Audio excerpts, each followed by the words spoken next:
Um investimento que aposta no setor de eventos em Porto Alegre e os resultados positivos da Brigada Militar no estado, que baixaram a criminalidade no Rio Grande do Sul. Eu sou Orestes de Andrade Júnior e o Poder RS está no ar.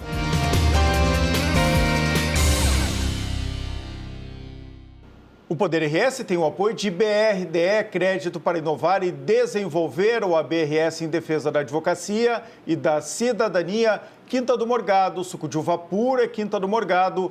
Pensou em inovação, vem para a Ubra. E Grupo PS, que está lançando o Marco Life Complex, um novo tempo no litoral norte, em Capão da Canoa. Vamos abrir o Poder RS de hoje, como de costume, com um recado do nosso Banco Regional de Desenvolvimento do Extremo Sul, o BRDE. Pode rodar.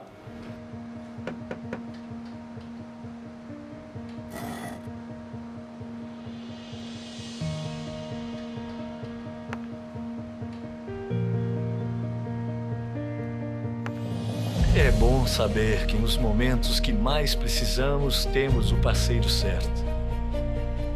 Ou mais de um parceiro, né, filhão? BRDE, o banco que está sempre um passo à frente, é o mesmo que está sempre ao seu lado. Muito bem, pessoal, às vésperas de completar um ano das enchentes no estado, queremos saber se vale a pena investir no setor de eventos. Agora eu converso com o empreendedor Bruno Feijão, que é sócio de diversos estabelecimentos de lazer e fundador da Ioiô Festas Infantis, que acaba de inaugurar a 4ª unidade na capital do estado. Bem-vindo ao Poder RS, Bruno. Boa noite, obrigado pelo convite. Quero conhecer, antes de qualquer coisa, né, da tua expansão, quero saber um pouco da tua história. Como é que tu vira um empreendedor do setor de eventos, né? Isso vem de família? Não vem de família. Minha família é concursada, meus pais são concursados, um da Polícia Civil, outro dos Correios. Vida ganha, fizeram concurso para ter segurança. Já estão aposentados hoje. Um pouco do que a geração dos nossos pais queriam fazer, né, Bruno? E aí, por que tu se arriscou a empreender? E eu, por muito tempo, também estudei para concurso. Mas eu sou formado em administração, enfim, tenho pós-graduação em marketing. Mas no decorrer da vida, assim, no caminhar, acabou que eu comecei a fazer eventos não infantis, festas, literalmente. Então, balada em pub, balada em casa noturna, eventos em alguns clubes, como o Clube Farrapos, como Leopoldina Juvenil, enfim. Tu fazia festas, essas festas itinerantes, Isso. em lugares diferentes. Exatamente, fazia festas. Quais eram os nomes das festas? Eu tinha uma festa que durou 7 anos, que foi a minha principal festa, que foi a Candy. Era uma festa de hip hop, que teve no Nova York, teve no Valen, que é o bar ali, ficava na Fabrício Pilar. Fiz ela em vários outros lugares e também acabei fazendo eventos como promotor de outras festas. Então, ajudei outras festas que já são grandes, como Feijoada com Samba, entre outras, trabalhando com eventos. E nesse trabalho de eventos, acabou que a gente vai ficando mais velho, né, vai ficando um pouco mais experiente e começa a notar um comportamento dos amigos, conhecidos ao redor, de filhos. Então, tu ia num aniversário de amigos, chegava lá, tinha sei lá quantas crianças.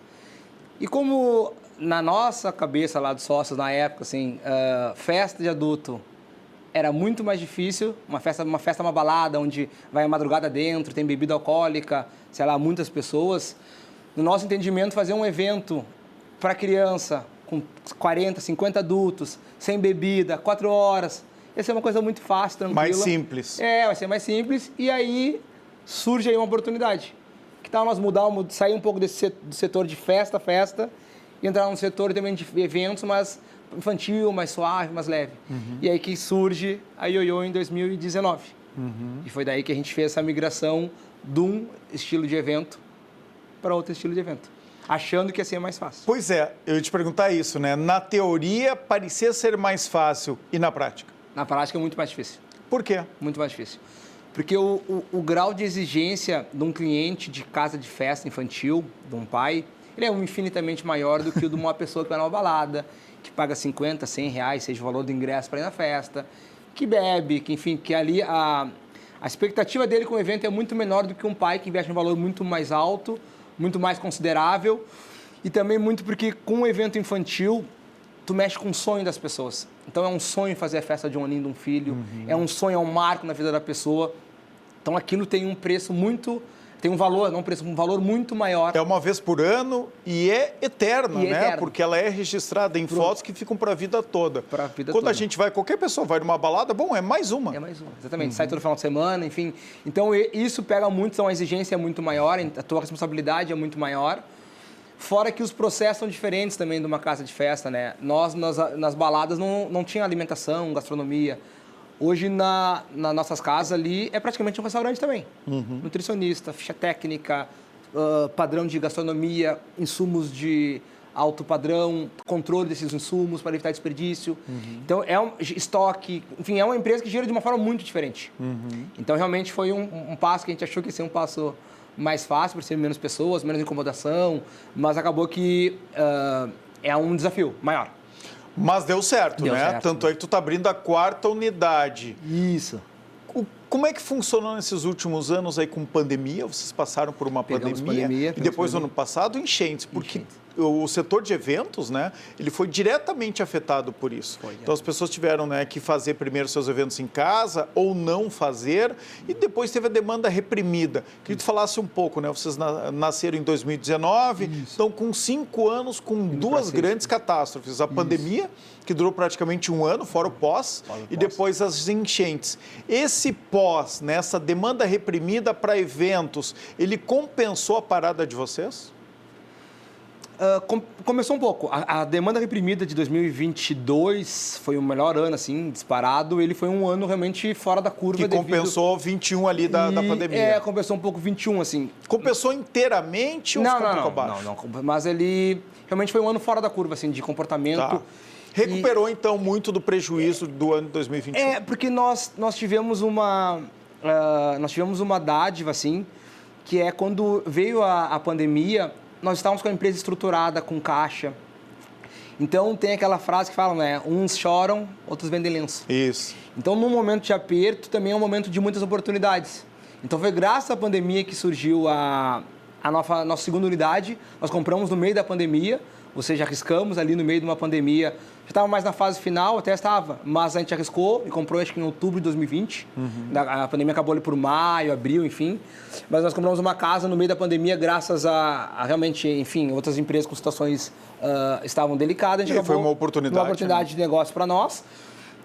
Mas foi difícil. Foi bem difícil, desafiador naquele tempo. A gente tem que fazer várias negociações com o fornecedor, com o colaborador. Foi uma ginástica bem grande para conseguir manter a empresa em pé. E uma dádiva do mercado infantil é que a gente recebe muito valor antecipado do futuro. Então, isso deixa a empresa um pouco mais estabilizada. Então, hoje nós estamos em abril, o pai já pagou a entrada da festa lá de dezembro. Sim. Lá da frente. E como a pandemia, tu não sabia se ia ser um mês, 15 dias, no começo não tinha muito essa informação. Então, tu tranca tudo, explica para os pais, assim que as coisas retomarem, a gente conversa, a gente senta, porque a tua festa é lá na frente. Então, até lá tem que ver também como é que vai ser a lei, como é que vai ser as obrigações do consumidor, pro nosso lado também. Mas não comprometeu muito o caixa de vocês, então? Acabou que a gente conseguiu, como os pais pagam o futuro, a gente esperou, teve alguns benefícios de lei também sobre...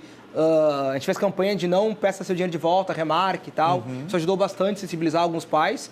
Até porque o nosso público é um público A, então eles foram atingidos, claro, mas é diferente, né? Sentem menos.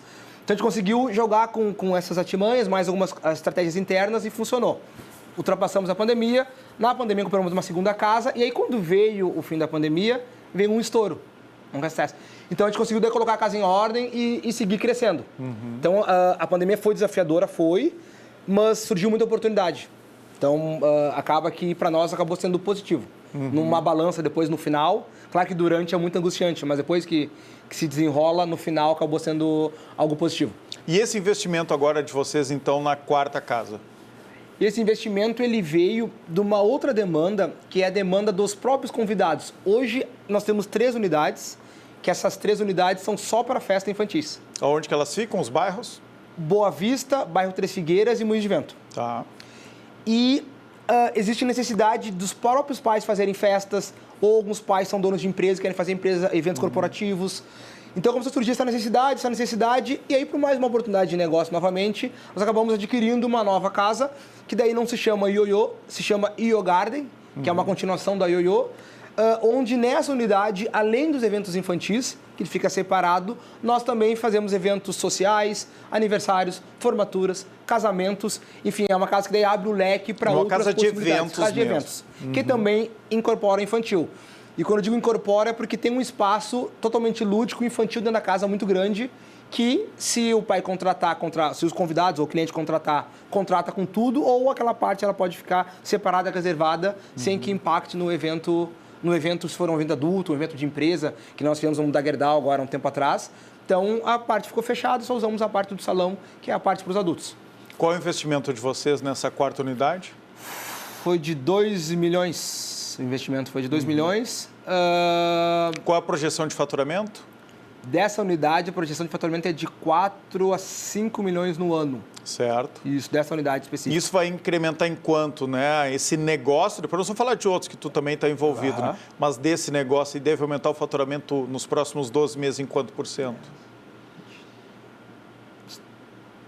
Hoje, se aumentar 4 milhões, uns 40%. 40%. Hoje fatura em torno de 10, vai faturar em torno de 14. Eu estou te perguntando números, então, para responder um pouco da pergunta inicial que eu fiz, né? Vale a pena investir no setor de eventos? Vale a pena investir no setor de eventos. Claro que com muita responsabilidade, se preocupando em trazer novidades, se preocupando com a experiência do cliente. Aí são alguns pontos vitais que tem que se preocupar, mas vale a pena investir em eventos. E eu sou de uma teoria, até um parênteses assim, que não é a mesma teoria do meu sócio, mas eu sou de uma teoria que nós somos a última geração que vamos ainda ter esse tipo de negócio aqui. Eu acredito que mais para frente, do filho, neto, enfim, o comportamento me parece que está mudando muito. Por que, Bruno? Eu acho muito que hoje as famílias têm menos filhos. Acho que o comportamento de casamentos também, hoje em dia, os casamentos, eles... Claro, existe muita demanda ainda hoje, mas é uma coisa que hoje cada vez menos. Formatura também, as pessoas hoje... não prezam tanto quanto eu prezava ser formado, ter uma pós-graduação. Hoje tem muitas pessoas que ganham dinheiro com a internet, TikTok, com danças e com outras coisas. E claro, cada um com a sua profissão, não é uma crítica, é só uma observação. Constatação, uma constatação. Então, as pessoas têm menos filhos, né? Elas estão se separando mais. Então reúne menos as famílias, né? Porque às vezes reunir a família, né? É um motivo de comemorar. É comemoração, mas também pode ser dor de cabeça, né? Porque se tu reúne, né? Pessoas muito diferentes, enfim. E formaturas, realmente, né? As pessoas têm um mercado alternativo que está mudando muito e estão escolhendo muito. Caiu a luz. Bom que nós temos gerador, então volta. Só me digam quando reiniciar o computador para eu voltar. Não, hoje a RGE, presidente, está complicado. O dia inteiro está cortando. Posso? Meu? Tá, mas tá ligado o computador? Já é só botar aqui o logo. Tá. Aí nós temos gerador aqui só no quarto andar, né? Porque TV e rádio não pode ficar sem.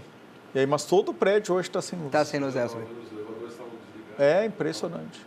Desde o meio-dia está assim.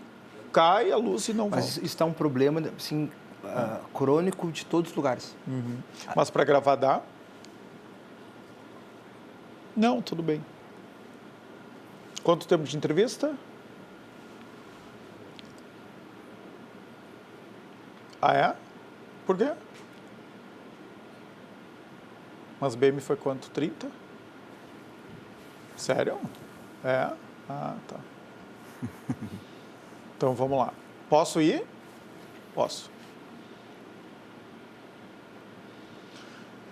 Então, retomando esse raciocínio, que é muito interessante, né? As pessoas estão tendo menos filhos, então estão fazendo menos aniversários, estão se separando mais, né? Então, assim, fazem menos festas, né? Para não juntar muita gente, ali não dá problema. E estão com profissões alternativas, estão se formando menos, né? Em todas as áreas.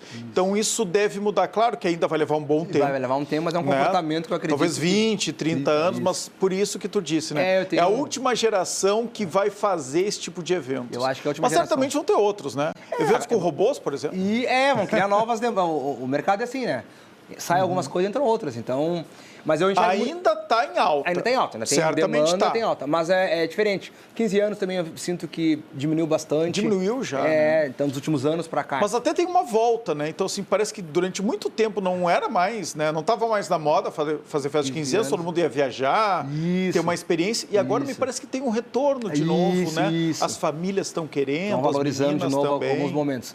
Mas então é só um parênteses que eu acredito que num futuro, assim, numa próxima geração, mas atualmente é um mercado ainda muito bom de se trabalhar.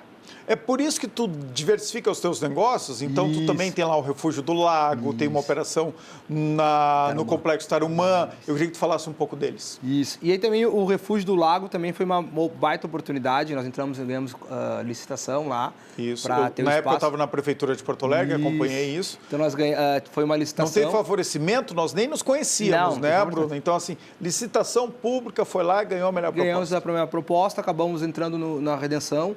Foi um desafio muito grande no começo. Redenção é um parque muito... parque popular, é um dos mais tradicionais da cidade. Então, é um desafio. Quando nós entramos lá, assim, onde a área que nós ocupamos era uma área desmatada, uma área sem uso, uma área com droga, prostituição, com muito tráfico, assim, era um lugar muito obscuro, assim. E aí Como é que vocês transformaram E aí nós entramos essa na área? Redenção, aí teve primeiro uma resistência muito grande, ainda tinha da população na época, que estão privatizando o parque, etc. Até enxergar os benefícios de ter um refúgio do lago lá dentro, existia muita porrada, assim, até na própria prefeitura, enfim. Entramos lá, arborizamos mais o espaço, colocamos containers, colocamos emprego, iluminação na volta, segurança. Então, ali na Redenção, até hoje a gente escuta ainda pessoas que não são acostumadas a ir lá, que de noite não dá para ir lá, e hoje em dia tu pode ir lá de noite. Claro. A própria prefeitura, depois disso, não por causa do refúgio, claro, mas também por necessidade do parque, colocou um posto da Guarda Municipal ali próximo. Então, na minha opinião, sem interesses pessoais, é um baita ganho para a cidade. Com não certeza. É um ganho pro Bruno, é um negócio que a gente chamava na prefeitura de ganha-ganha. É bom para os empreendedores que colocam o seu negócio lá, que geram emprego, né? Mas especialmente para a cidade. Porque quem se beneficia do entorno, da segurança, da iluminação, de tudo que tem ali, cuidado com os veículos que estacionam, é a população, não precisa pagar nada. Quem não quiser nunca entrar no refúgio do lago, está sendo beneficiado pelo entorno. E antes era uma área infrequentável, né? Se é que existe essa palavra. Exatamente. Não dava para ir. É como eu digo do Cais Mauá, aqui, ali da Orla. Claro. Né? Tinha gente que não queria que a gente tivesse essa orla maravilhosa que a gente tem hoje. E ele estava privatizado antes para os ratos, para as baratas, tá? Quem utilizava a orla antes, né, das melhorias que foram feitas, eram os ratos e quem ia lá consumir drogas, quem ia cometer crimes, inclusive. Hoje lá, com uma pista de skate, com quadras esportivas, com restaurantes, com bares, com iluminação, com segurança, quem usa é a população de Porto Alegre, da região metropolitana e do estado inteiro. De graça também, não precisa consumir nada. É maravilhoso. Fazia algum tempo que eu não ia na O, estive lá, inclusive, domingo, andando de bicicleta. Maravilhoso. Fora que, além de tudo isso que tu trouxe, novas profissões, as pessoas tirando foto e vendendo suas fotos para as pessoas. Eu vi um SOS Bike, então se a bike estraga, tem alguém. Então, além disso, ainda gera empregos indiretos. É verdade. Então, além de tudo, dá um fomento, tem pessoas vendendo pipoca, churrasquinho. Acaba que é um sistema bom para todo mundo. Mas, infelizmente, no começo, principalmente, a gente batia sem, acho que talvez sem entender a proporção que a causa ganha, né? Um minuto para te falar do Complexo Tarumã, que também é uma operação de vocês, também é uma paixão dos gaúchos, automobilismo. Tarumã é o lugar mais tradicional que a gente tem aqui. O que vocês fazem lá? Nós temos um complexo parecido com o do Refúgio, é um complexo onde nós temos pedalinho, tem alimentação, música, lazer. Então é um espaço que realmente, pro viamonense, é um espaço novo, está sempre cheio. Acaba que é uma novidade, o que fazer em Viamão começa a partir de lá agora. Muito. Viamão tem um roteiro turístico aqui com vinícolas, né, com empresas ali, turismo rural, muito legal. E a cereja do bolo é ainda o complexo automobilístico lá de Tarumã. Bruno, parabéns pela tua coragem, pelo teu empreendedorismo. Conta sempre aqui com o Poder RS, que adora contar a história, né, de quem empreende aqui no nosso estado. Conta sempre com a gente. Muito obrigado pelo convite, obrigado pela atenção e o carinho. Obrigado. Olha só, pessoal, vamos agora ao comentário do Rafael Weiberg. Ele sempre mostra como usar a inovação no teu dia a dia. Olá, Rafa. Olá, Orestes e amigos do programa Poder RS, Rafael Weinberg novamente com vocês, trazendo uma reflexão para a semana que se inicia. Você sabe o que significa IA generativa? É uma inteligência artificial que através de um comando ela te dá uma resposta. A mais comum e a mais conhecida delas atualmente se chama ChatGPT. E você que nunca utilizou o ChatGPT ou IA generativa quer começar a usar, vou te dar uma dica que é a principal habilidade que nós temos que desenvolver no momento atual do mercado para nos mantermos atualizados. É o conceito de aprendiz da vida inteira, o tal de lifelong learner. E como que eu me torno um aprendiz da vida inteira? Vou te dar uma dica. Você quer aprender a usar o ChatGPT?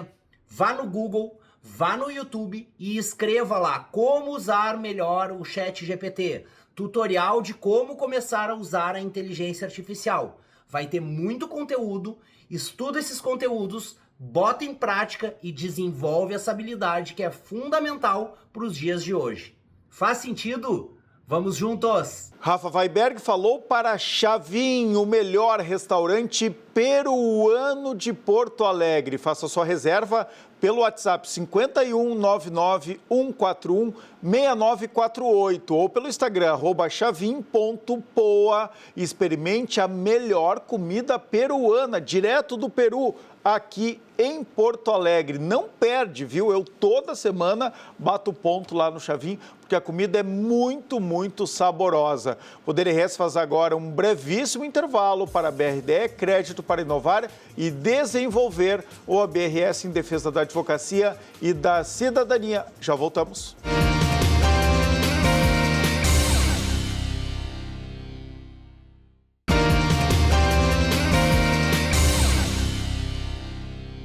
O Poder RS está de volta para a BRDE, Crédito para Inovar e Desenvolver.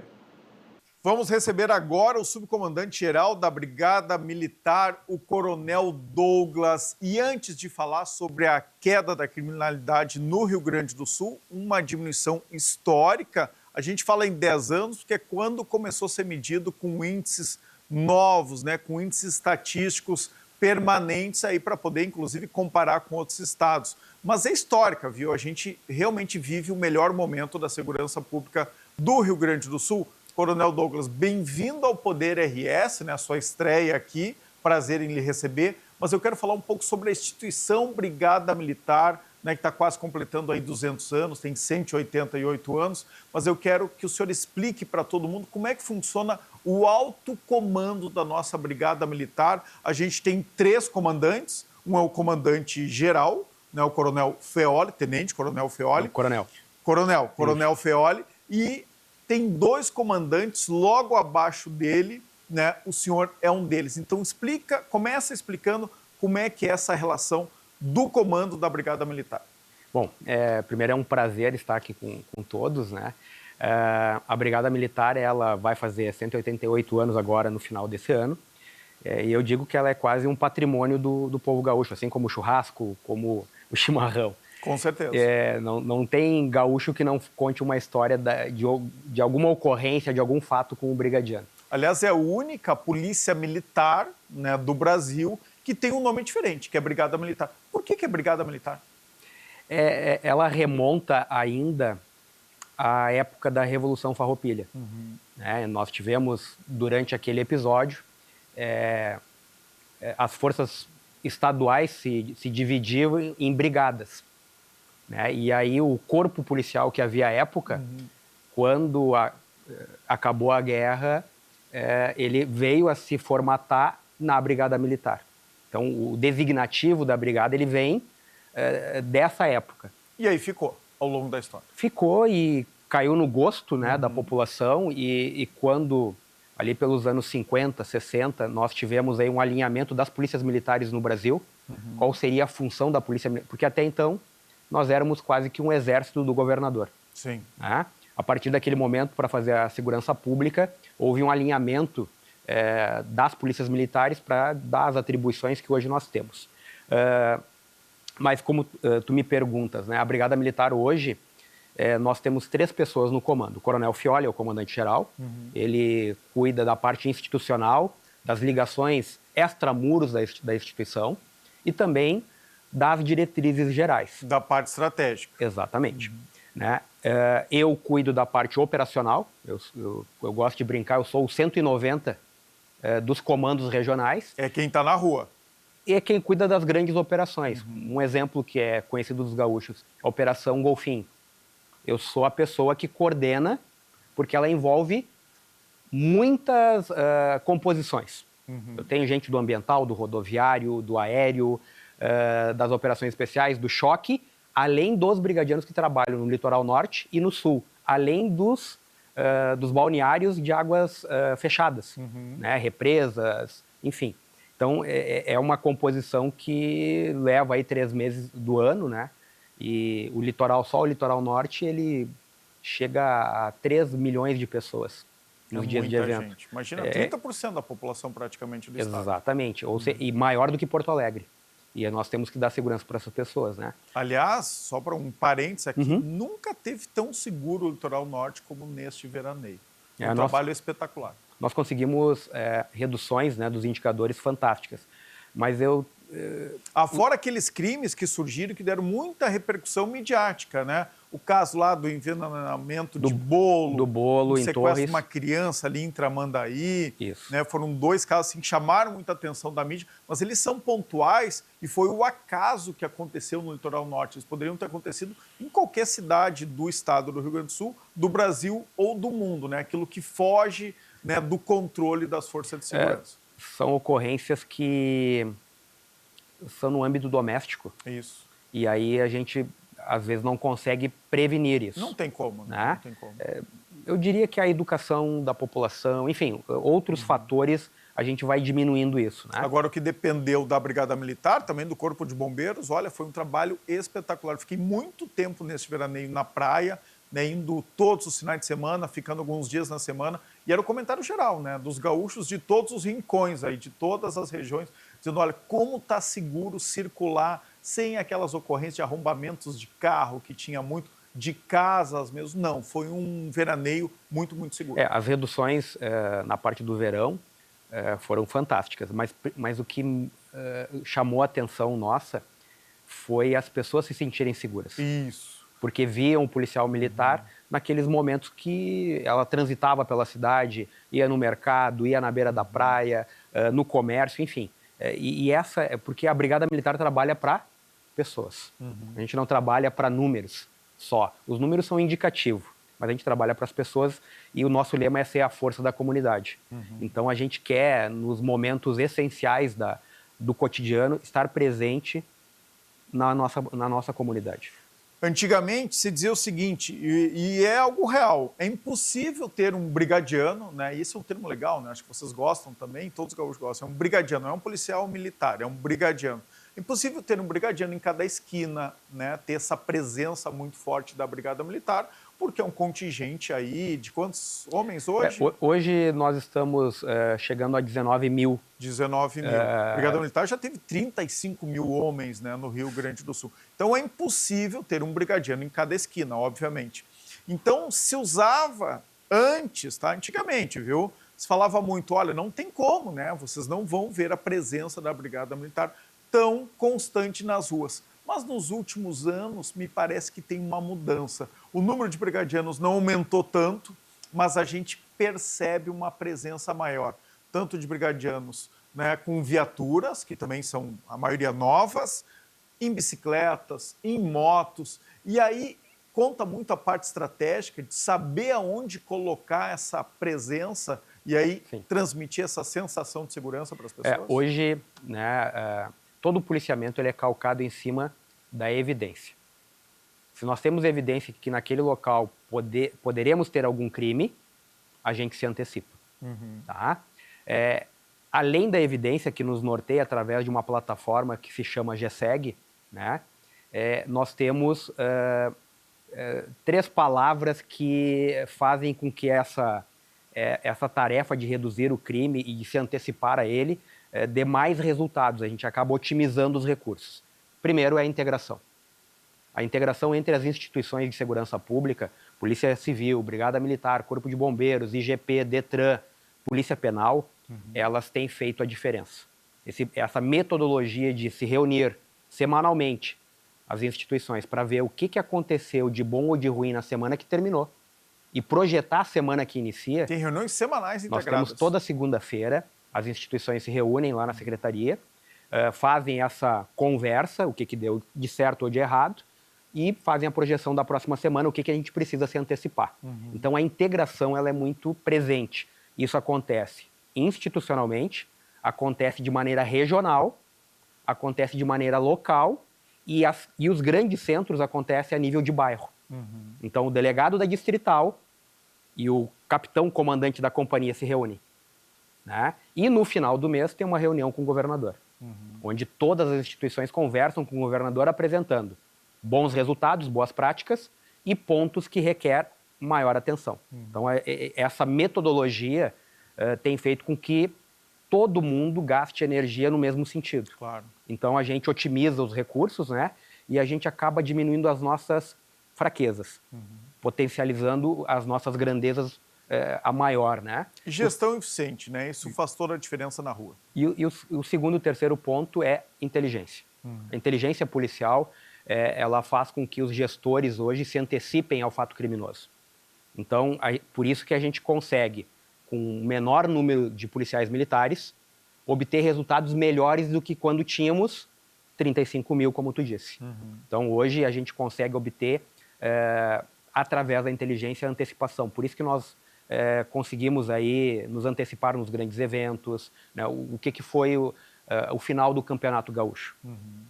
Né? Nós tivemos ali no entorno dos estádios, dentro do estádio, 50 mil pessoas. E fora, quase o mesmo número. É verdade. Como é que a gente faz isso acontecer? Não teve tumulto, né? Não, nós não tivemos tumulto. Só que tudo... No primeiro jogo teve um caso pontual no Trenzurbe ali, né? E já no segundo, o que a gente fez? Nós nos antecipamos. Né? A presença da Brigada Militar ali nas estações do Trenzurbe para evitar isso. E um trabalho em conjunto. Então, a inteligência tem nos ajudado muito. E o segundo é o investimento qualificado. Eu acho que todos os gaúchos têm visto a questão das viaturas novas, semi-blindadas, dando maior conforto para o policial militar. Né? Os nossos uniformes mudaram, né? Desde do boné até o que a gente usa no pé. E passando por uma jaqueta nova que dá mais conforto para o policial, armamento. Ou seja, alguns anos atrás a gente falava que o crime estava melhor armado do que a polícia. Hoje, como é que é? Hoje não. Hoje não. Hoje nós estamos melhor equipados do que o criminoso. Inclusive, a Brigada acaba de receber 6 blindados, né? Exatamente. Que vieram do Exército. Que estão estrategicamente posicionados no Estado. Então, a nossa ideia é que nós não podemos trabalhar de igual para igual com o crime. Nós temos que ter uma força desproporcional em relação ao criminoso. Nós não podemos chegar para perder nunca. Né? E eu sempre digo para os nossos policiais militares, a principal missão deles é voltar para casa. Claro. Nós não podemos vir trabalhar para morrer. Nesses 188 anos da nossa instituição, nós já perdemos mais de 600 policiais militares. Né? Muita coisa. Né? O ano passado nós perdemos 6 companheiros. Esse ano nós já perdemos 1, né? Em Soledade. Tem diminuído ao longo dos anos? Essa perda de brigadianos? Eu gostaria de te dizer que sim. Nós temos cada vez mais as organizações criminosas trabalhando muito mais de maneira bélica. Né? Nós precisamos que alguma coisa mude, como, por exemplo, o controle das nossas fronteiras. Né? O Brasil não produz maconha e cocaína. De onde é que vem? Né? O armamento bélico que nós encontramos não é feito no Brasil, ele vem de fora. Então, essas nossas fronteiras, embora a Brigada Militar, as polícias militares do Brasil façam alguma espécie de controle, não é atribuição constitucional nossa. Então, é necessário que nós tenhamos... esse é o segredo da criminalidade, né? Países aí onde já tiveram uma forte presença, né, do crime, como a Colômbia, passaram pelo controle das fronteiras. Então, tu pode ver, a Europa também, em geral, não produz maconha, né? Não produz cocaína, né? Tem um consumo alto, inclusive, mas não tem as chamadas máfias, né? Esses cartéis do crime presentes. E os especialistas dizem muito que isso é pelo controle das fronteiras nesses países. Então, até tem o consumo das drogas, né, que sempre que é difícil realmente, né, de combater, mas não tem o controle de organizações criminosas como a gente tem no Brasil, né? Isso passa muito pelas fronteiras. Eu e o comandante fizemos já 34 anos de serviço na brigada. Então, a gente acompanhou desde a década de 90 essa questão... Mais um ano se aposenta? Mais um ano fecha o nosso tempo. Não, né? mas não vai se aposentar, né? Essa é a minha maior crítica, viu, à Brigada Militar, ao governo, a quem fez as leis, porque isso não é culpa dos brigadianos. Quando chega no auge, quantos anos o senhor está? Eu tenho 51 anos. 51 anos. Vai cumprir o tempo, né, regulamentar para aposentadoria de 35 anos, que já aumentou, aos 52 anos. Está em plena forma. Não pode ir para a reserva, né? Tem que continuar na ativa. É que assim, isso já foi resolvido, né? Hoje, por exemplo, o quadro dos oficiais, eles já entram com 29 anos. Então, provavelmente, no futuro, e bem breve, né, eu sou de uma geração que não é mais assim. Né? O comandante Fialho tem quantos anos? Mesma coisa. Também, né? Mesma coisa. Imagina, 52 anos. É que nós entrávamos muito cedo. É importante também... O senhor entrou com quanto tempo? Eu entrei com 16 para 17 anos. Nossa, muito. Né? Eu tive que ser emancipado muito cedo para entrar. Então, e se eu contar o período de colégio Tiradentes, também vai mais.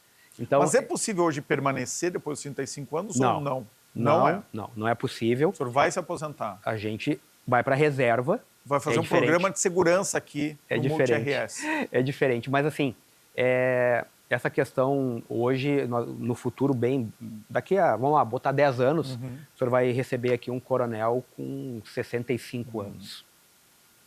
Então, que bom que mudou isso, viu? Talvez a crítica seja, será que este vai ter a mesma performance? Claro. Porque existe muito...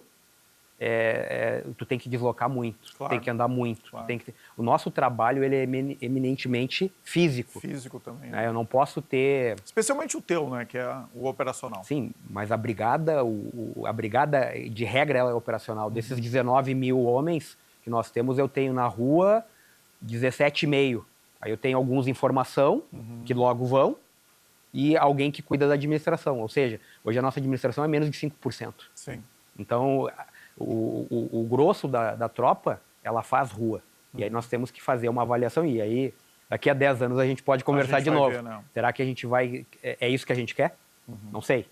Então, eu preciso de pessoas que tenham a questão física muito presente. Não, mas eu concordo. Mas o senhor com 52 anos, comandante Feoli também, né, o coronel Feoli, com 52, não tem que ir para a reserva, tem que aproveitar todo esse conhecimento e aí talvez não ficar na linha de frente, no operacional, mas nessa parte fundamental que é da estratégia. Hoje... A gente perde uma experiência grande de vocês, né, e construída dentro da Brigada Militar com muita dificuldade. Não estou querendo que o senhor trabalhe 50 anos, tá? Não é isso. Mas, enfim, de alguma forma de continuar colaborando. Porque com 52 anos, tu em plena forma, certamente tu vai querer fazer outras atividades, né? Não vai ficar na praia descansando o tempo todo, né? Não vai conseguir.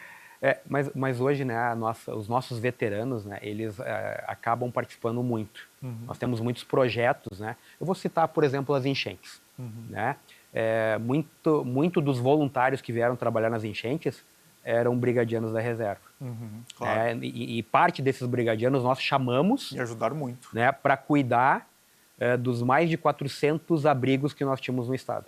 Nós chegamos a ter 80 mil pessoas em abrigo. Só aqui nos prédios da UBRA eram 8 mil pessoas. Né? E muitas daquelas pessoas que estavam aqui eram brigadianos da reserva. Sim. Não, e sem a presença da Brigada Militar, da Polícia Civil aqui, isso aqui teria virado um caos. Era uma cidade.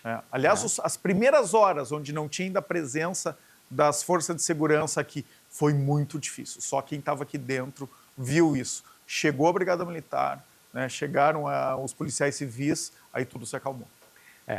A Brigada ela ficou responsável pela manutenção da ordem. Né? Então, o nosso trabalho no período das enchentes era tranquilizar as pessoas para que elas pudessem ter uma certa normalidade no seu dia a dia, né? O que a enchente nos tirou. Então, os primeiros 10 dias do mês de maio, nós procuramos salvar as pessoas. Os demais dias era cuidar dos abrigos, né? E ali, pelo final do mês de maio, nós começamos a fazer atividades de segurança pública como fazíamos antes, né? Combater o crime. Foi um momento de superação para todo o gaúcho, para todas as instituições. A Brigada Militar teve que aprender a fazer policiamento embarcado, teve que aprender a cuidar da assistência social. Nós tivemos aí mais de 600 brigadianos que perderam tudo e eles continuavam trabalhando. Então, teve superações assim, quem passou vai ter isso gravado na sua alma pro resto da vida, né? Nós saímos maiores, né? Saímos maiores e tenho certeza que isso vai nos fortalecer para enfrentamento de outros obstáculos que teremos pela frente, com certeza. Talvez não tão grandes, né? Vamos lá. O Rio Grande do Sul hoje é o terceiro estado mais seguro do país. Fica atrás de Santa Catarina e de São Paulo. Sim. Como é que se chegou a isso? Esse trabalho ele já começa lá por 2010, onde todas as instituições de segurança pública começaram a ter metodologias que visavam o resultado. Ou seja, eu crio uma meta e eu tenho que correr para perseguir aquela meta. Todas as instituições. Há uns 6 anos atrás, né, todas essas plataformas que se tinha, né, e tem uma plataforma que a Brigada tinha, ela foi talvez o pontapé inicial, onde foi criada uma plataforma comum a todas as instituições. Brigada Militar, Polícia Civil, IGP, Detran, Bombeiro, Polícia Penal, onde ela já dizia o que estava ruim, ou aquilo que foi escolhido dos crimes, aquilo que mais atingia o povo, que são as mortes violentas, né, o homicídio principalmente, o roubo a pedestre, o roubo de carro, e cada região do estado, que são 25, escolhia um crime que era próprio daquela região. O litoral, por exemplo, é o furto-arrombamento. A fronteira, o abigeato. Então, cada região tem uma peculiaridade. E esses 4 crimes passaram a ser controlados diariamente, semanalmente, de maneira quinzenal, e no final do mês nós tínhamos que apresentar um relatório, o que tínhamos feito para melhorar isso ou para diminuir. Então, essa plataforma se chama GSEG. E hoje, né, toda segunda-feira as instituições se reúnem lá na Secretaria de Segurança Pública, os seus líderes maiores, né, o Coronel Fioli, para ver o que deu de certo na semana que termina e quais são os objetivos que nós temos para aquela semana que entra. Né? Isso acontece não só a nível das instituições, mas também acontece a nível regional. Acontece também a nível local, na cidade, e também acaba acontecendo a nível, principalmente nos grandes centros, como Porto Alegre, Santa Maria, Passo Fundo, Caxias, Pelotas, Novo Hamburgo, enfim, são 23 grandes centros que nós temos. Se reúnem até a nível de bairro. E essas conclusões, no final do mês, né, são elegidos 3 boas práticas e 3 pontos de atenção no Estado. E isso é levado por uma reunião com o governador. E o governador, ele acaba tendo, né, um termômetro da segurança e das suas principais lideranças. Né? E ali a gente acaba construindo soluções para problemas que estão acontecendo em outros pontos. Mas aquilo ali serve de aprendizado. A gente constrói conhecimento com esses encontros. Com certeza. E aí a gente vai evoluindo. Isso acaba refletindo nas ruas depois. E o vídeo monitoramento, né, que começou a ser uma prática aí nos últimos 6 anos, e muito mais forte, né, cada mês que passa, em vários municípios, o que isso ajuda ao trabalho de vocês? Ele amplia a atuação policial. Então, amplia os olhos. Um policial pode cuidar de vários quarteirões. Né? Isso aí tem um efeito... Toda a tecnologia ela tem que ser utilizada com este objetivo, para facilitar. Desde as câmeras corporais que os policiais usam na nossa capital, em Porto Alegre, até a blindagem de uma viatura, até as câmeras que nós temos espalhadas nas grandes cidades. Então, esses fatores tecnológicos, eles acabam otimizando os recursos humanos e materiais que nós temos. Perfeito. Bom, o que a gente tem, o que vem pela frente? O senhor falou agora de câmeras corporais. Ela estava em teste, né? Entrou em teste no ano passado. Quantos brigadianos estão usando e como é que a corporação recebeu essa tecnologia? Te confesso que no início muitos policiais ficaram receosos, né?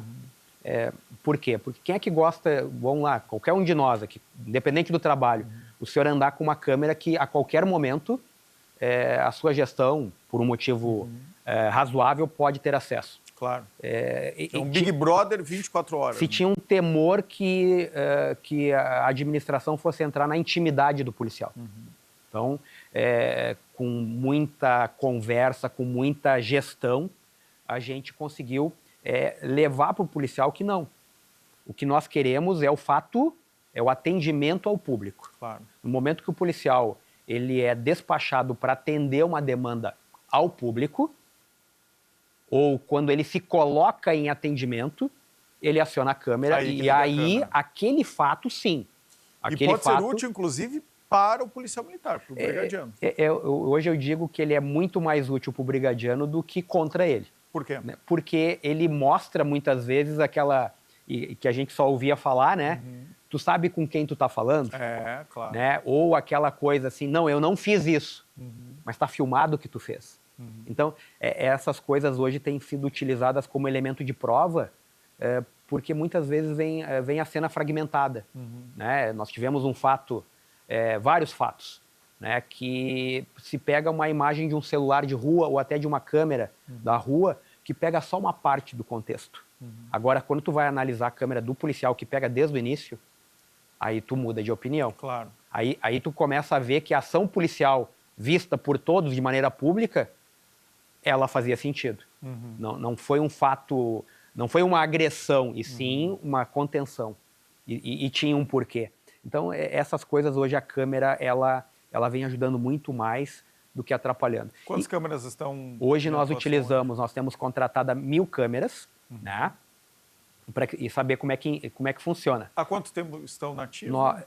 Nós conseguimos implementar em toda a capital em dezembro. Em dezembro. Então nós temos muito recente, né? Muito recente. Ainda está em análise. Eu te diria que passou já da análise, mas eu tenho que ver o comportamento dos policiais militares.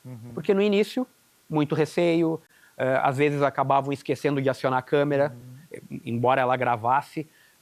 Aí agora já entrou no hábito. Também já temos policiais militares que chegam já a esquecer. Ele bota aquilo no colete como se fosse a arma dele e vai trabalhar muito tranquilamente, né?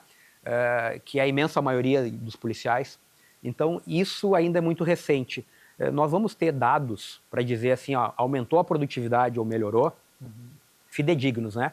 Eu acho que pelo final deste ano. Eu já posso te dizer que no primeiro mês houve um freamento em algumas ações, tipo abordagens e apreensões. Mas já no mês seguinte nós tivemos um aumento de abordagens, de apreensões de droga, de apreensões de armas, né? E nós temos visto muito, sabe com quem está falando, né? Porque as reclamações... E uma outra coisa, as reclamações diminuíram. Justamente porque a pessoa sabia que estava sendo filmada. Sim. Então ela já nem tentava a sorte, porque já sabia que tinha iniciado errado aquele processo, aquele diálogo. Então isso tem ajudado bastante. A tecnologia veio para ajudar. O que incomoda mais, né? O vagabundo mal educado, né, que fica confrontando verbalmente os brigadianos, ou a autoridade, entre aspas, né, que usa, você sabe com quem que está falando? O que mais incomoda hoje é o prende e solta. Nós queremos o resultado. Um exemplo, tá? Só na capital, nós tivemos um grupo aí de 50 pessoas, tá? Vamos ficar em 50. Que foi preso, dentro desse grupo, nós tivemos indivíduos que foram presos 9 vezes pelo mesmo fato. Ou seja, eu não vou conseguir reduzir esse indicador, porque eu prendo ele e ele é solto. A gente vem fazendo muito trabalho para transformar as nossas ruas, os bairros e as cidades mais seguras, para que o gaúcho possa produzir riquezas e ter momentos de lazer para voltar e produzir mais. E aí, quando a gente vê que a gente prendeu uma pessoa 9 vezes e ele ainda está solto, a gente se sente, às vezes, de mão amarrada. Fora esse sentimento de injustiça e indignação, né, que acontece, imagina um cidadão desse, cidadão não, né? Um meliante, um bandido desses, né, que repetidamente comete crimes. Ele é um perigo para a sociedade especialmente para os brigadeiros. E aí, quando eu vejo algumas autoridades dizendo que a polícia prende mal, e é por isso que ele foi solto 9 meses, eu acho que essa pessoa não sai às ruas. Né? Então, essa autoridade ela deve beber um pouquinho da realidade, né? Ouvir o telejornal, as nossas rádios, para que a gente saiba o que está acontecendo no mundo. Sair um pouquinho dos gabinetes, andar na rua. Né? Isso é muito educativo. E isso é isso que talvez falte, né? A gente falava das drogas, né? Eu acompanho a evolução do tráfico desde a década de 90. Né? E dizia para alguns, né? Antes, aquele usuário da maconha, ele se escondia para fumar a maconha. A partir do ano de 2006, quando a gente teve a mudança legislativa, ele passou a fumar na nossa frente, na frente das nossas famílias. Porque ele passou a ser considerado um doente. Né? E aí, recentemente, nós tivemos aí quase que a descriminalização até 40 gramas de maconha. Naquela época, o comando da brigada, o coronel Fioli, nós já estávamos prevendo o quê? O aumento do consumo na nossa sociedade. Nós teríamos mais pessoas doentes, viciadas em droga. O que aconteceu na prática? Vou falar com números. O ano passado, só a Brigada Militar apreendeu nas ruas perto de 15 toneladas de droga, de pouquinho em pouquinho. Nos primeiros 40 dias deste ano, nós apreendemos já 7,7 toneladas. A metade do que foi apreendido no ano passado. Só em 40 dias. Que loucura. Dessas 7,7 toneladas, 7 toneladas eram de, estranhamente, maconha. Então, essas decisões, que são, às vezes, não sei qual é o objetivo, elas não casam, não estão conectadas com a realidade da sociedade. Eu falo muito sobre os estádios de futebol. Acho que uma medida importante e antipática foi retirar a venda de bebida alcoólica dos estádios de futebol. Né? E para quem, como eu, que gostava de tomar uma cervejinha, 2 durante o jogo, é ruim, né? Faz falta. Né? Algo a menos que eu tenho de entretenimento lá. Mas aí, ouvindo os órgãos de segurança, todo mundo diz, diminuiu muito a violência. Qual é o problema? É que aí não se toma nenhuma bebida alcoólica no estádio de futebol, mas a maconha é liberada. Né? Todo mundo não, né? Mas uma boa parte dos frequentadores do estádio de futebol fumam maconha de uma forma inadvertida. Hoje os estádios de futebol, né, os grandes, né, eles têm uma segurança acima do que nós tínhamos lá na década de 90. Com certeza. Nós temos muito mais conforto e tal. Tanto é que as mulheres frequentam os estádios, porque era impossível, no último Grenal eu na falava... década de 80 e 90, no último Grenal eu falava para alguns policiais jovens, né, que eu falava, tá vendo essas mulheres aqui? Elas não conviviam entre nós. Não, elas vão sozinhas hoje. Hoje nós temos crianças, bebês de colo. Então mudou muito. A questão da droga, não adianta a polícia apreender droga, prender os traficantes, que agora ficou mais difícil, porque até 40 gramas ele é usuário. Claro. Ele não é traficante. O que é 40 gramas? 40 gramas é esse copo que tu tem aí, aqui, cheio. Cheio? Cheio. E muito provavelmente desse copo cheio aí, tu vai obter, isso se tu fizer uma oferta, né, uma promoção, uns 5 mil reais. Nossa. E é considerado usuário.